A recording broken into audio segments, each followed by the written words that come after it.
സംസ്ഥാനത്ത് തദ്ദേശ സ്വയംഭരണ സ്ഥാപനങ്ങളിലേക്കുള്ള ഇലക്ഷന്റെ തീയതി പ്രഖ്യാപിച്ചു. ഡിസംബർ 9-ാം തീയതി 11-ാം തീയതിയുമാണ് ഇലക്ഷൻ.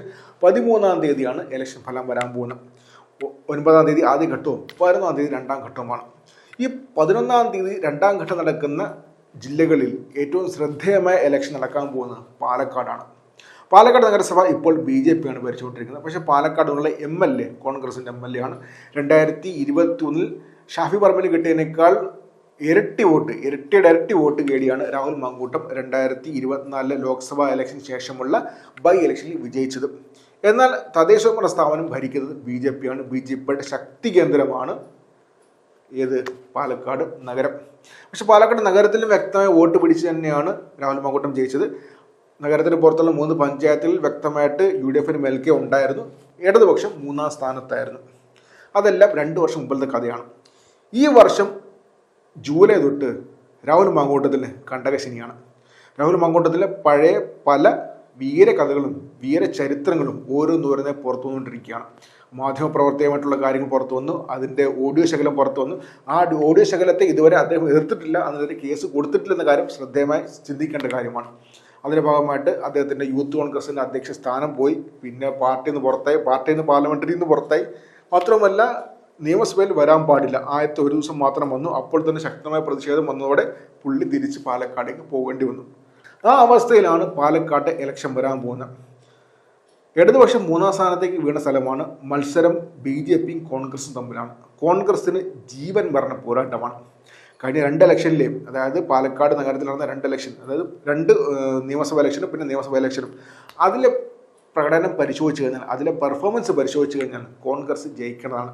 ആ നഗരസഭ കോൺഗ്രസ് ജയിച്ചേ തീരൂ. പക്ഷേ നിലവിലത്തെ രാഹുൽ മാങ്കൂട്ടത്തിൻ്റെ സാഹചര്യത്തിൽ രാഹുൽ മാങ്കൂട്ടത്തിന് സംസ്ഥാന രാഷ്ട്രീയത്തിൽ ഉണ്ടാക്കിയെടുത്തിരിക്കുന്ന പുതിയ പ്രശ്നങ്ങളുടെയും പ്രതിഷേധങ്ങളുടെ സാഹചര്യത്തിൽ കോൺഗ്രസിന് ജയിക്കാൻ പറ്റുമോ എന്ന സുപ്രധാനമായ ചോദ്യമാണ് അവിടെ ഉയർന്നു വന്നിട്ടുള്ളത്. BJPക്ക് വീണ്ടും അധികാരത്തിലെത്തണം, എന്നാൽ BJPക്കെതിരെ ശക്തമായ ഭരണവിരുദ്ധ വികാരം ആ നഗരസഭയ്ക്കകത്തുണ്ട് എന്നാണ് പൊതുവെ പറയപ്പെടുന്നത്. ആ ഭരണവിരുദ്ധ വികാരം മുതലാക്കാൻ കോൺഗ്രസിന് സാധിക്കുമോ എന്ന ചോദ്യമാണ്. മാത്രമല്ല 3-ാം സ്ഥാനത്താണെങ്കിലും CPMന് വ്യക്തമായ സ്വാധീനമുള്ള ഏരിയകളുണ്ട്. മാത്രമല്ല മികച്ച പ്രവർത്തകരുമുള്ള സ്ഥലമാണ് പാലക്കാട്. അത് മുതലാക്കാൻ CPMന് സാധിക്കുമെന്ന സുപ്രധാനമായ ചോദ്യം കൂടിയുണ്ട്. എന്തൊക്കെയായാലും BJPക്കെതിരെ ഒരു ഈസിയായ ഒരു ജയം പ്രതീക്ഷ മുന്നോട്ട് പോയിക്കൊണ്ടിരുന്ന കോൺഗ്രസിനെ ഇപ്പോൾ രാഹുൽ മാങ്കൂട്ടം വെട്ടിലാക്കിയിരിക്കുകയാണെന്ന് എടുത്തു തന്നെ പറയാം. രാഹുൽ മാങ്കൂട്ടമല്ല വേറെ ആരായിരുന്നെങ്കിലും കോൺഗ്രസ് ഒന്ന് പിടിച്ചിരിക്കാമായിരുന്നു പാലക്കാട്. പക്ഷേ MLAയുടെ വീരചരിത കഥകൾ ഒരുപാട് സംസ്ഥാനത്തും പാലക്കാടും പാട്ടായ സ്ഥിതിക്ക് അത്ര എളുപ്പമല്ല കോൺഗ്രസ്. മാത്രമല്ല MLA പങ്കെടുത്ത പരിപാടിയിൽ നിന്ന് ശക്തമായി പ്രതിഷേധിച്ചുകൊണ്ട് ആ വേദി വിട്ടത് BJPയുടെ പ്രവർത്തകരാണ്, BJPയുടെ കൗൺസിലറാണ്. മാത്രമല്ല BJPയുടെ ജില്ലാ അധ്യക്ഷനും ശക്തമായി പ്രതിഷേധിച്ചുകൊണ്ട് ആ വേദി വിട്ടിരുന്നു. അങ്ങനത്തെ രാഹുൽ മാങ്കൂട്ടത്തിനെതിരെ ശക്തമായ പ്രതിഷേധം പാലക്കാട് മണ്ഡലത്തിലും പാലക്കാട് ജില്ലയിലും നടത്തുന്നത് BJP ആണെന്ന് അവർക്ക് തെളിയിക്കാൻ സാധിച്ചിട്ടുണ്ട്.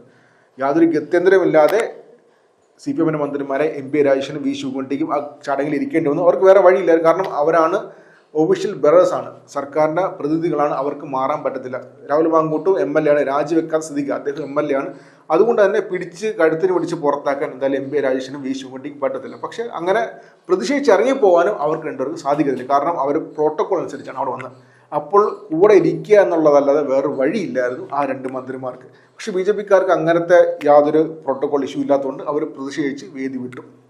അതും അവർക്ക് ഒരു അഡ്വാൻറ്റേജ് ആയി എന്നാണ് പറയപ്പെടുന്നത്. എന്തൊക്കെയായാലും ഈസി വാക്ക് ഓവർ എന്ന് പ്രതീക്ഷിച്ച് കോൺഗ്രസ് വന്നിരുന്ന ഒരു നഗരസഭയിൽ BJPക്ക് അപ്രതീക്ഷിതമായിട്ടൊരു അപ്പർ ഹാൻഡ്, ഒരു മുൻതൂക്കം ലഭിച്ചിരിക്കുകയാണ്. മുൻതൂക്കം വന്നത് രാഹുൽ മാങ്കൂട്ടത്തിൻ്റെ അവസ്ഥയിലാണ്. രാഹുൽ മാങ്കൂട്ടം മൂലമാണ് ആ മുൻതൂക്കം വന്നത് വ്യക്തമായി പറയുന്നു. എന്തൊക്കെയായാലും ഡിസംബർ 11-ാം തീയതി ഇലക്ഷൻ വരാൻ പോവുകയാണ്. ആ ഇലക്ഷനകത്ത് അറിയാം, ആ ഇലക്ഷനിൽ BJP അതിവിദഗ്ധമായിട്ട് മികച്ച ഭൂരിപക്ഷത്തോടെ പാലക്കാട് നഗരസഭ നിലനിർത്തുകയാണെങ്കിൽ വരാനിരിക്കുന്ന നിയമസഭ ഇലക്ഷനിൽ രാഹുൽ മാങ്കൂട്ടം പാലക്കാട് തോറ്റുപോകും. അങ്ങനത്തെ അവസ്ഥയിലേക്കാണ് കാര്യങ്ങൾ മാറിക്കൊണ്ടിരിക്കുന്നത്. എന്തായാലും 2ാം ഘട്ടത്തിൽ ഏറ്റവും ശ്രദ്ധേയമായ മത്സരം നടക്കാൻ പോകുന്നത് പാലക്കാടാണ്. പാലക്കാട് നഗരസഭയായിട്ടും രാഹുൽ മാങ്കൂട്ടം മത്സരിക്കുന്നില്ല എന്ന് പോയിട്ടും രാഹുൽ മാങ്കൂട്ടം തന്നെയാണ് അവിടുത്തെ പ്രധാനപ്പെട്ട ചർച്ചാ വിഷയം.